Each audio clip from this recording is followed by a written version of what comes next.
Hi friends, என்ன dinner என்னென்னு பார்க்கலாம். நான் பூரி தான் பண்ண போகிறேன். அதுக்கு வேண்டி நான் இப்போ சின்ன சின்ன உருண்டையாக்கி எடுத்துகிட்டு இருக்கேன்.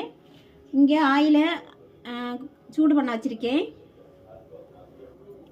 எப்போ நம்ம பூரி பண்ணும்போது நம்ம என்ன பண்ணுவோம்னா ஆயிலில் முக்கி பண்ணுவோம். நான் இந்த தடவை மாவில் முக்கி பண்ணுதேன். இதே மாதிரி பண்ணாதவே ஒரிக்கல் பண்ணி பாருங்கள். நல்ல சாஃப்டாக நல்ல சூப்பராக வரும் பூரி. இப்போ நான் பண்ணி காட்டுதேன். ஷார்ட்டடி இப்போ நான் பூரிக்கு பருத்து மாதிரி பருத்தியாச்சு. எண்ணெய் நல்லா சூடாக இருக்கணும். இப்போ நான் போட்டு கொடுக்குறேன். அதில் இப்போ பாருங்க, நம்மளை பூரி நல்லா பொங்கி வரும். கொஞ்சம் அமுக்கி கொடுத்தா போதும், இப்படி சூப்பராக பொருளி வரும். முக்கியமான விஷயம், எண்ணெய் நல்லா சூடாகணும்.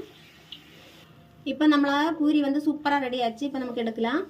இது இப்போ ரொம்ப ஹீட்டாக இருக்கிறது கொண்டு நமக்கு இப்போ கஷ்டம். இதை நமக்கு பிச்சு பார்க்க, ஆனால் நல்லா சாஃப்டாக இருக்கும்.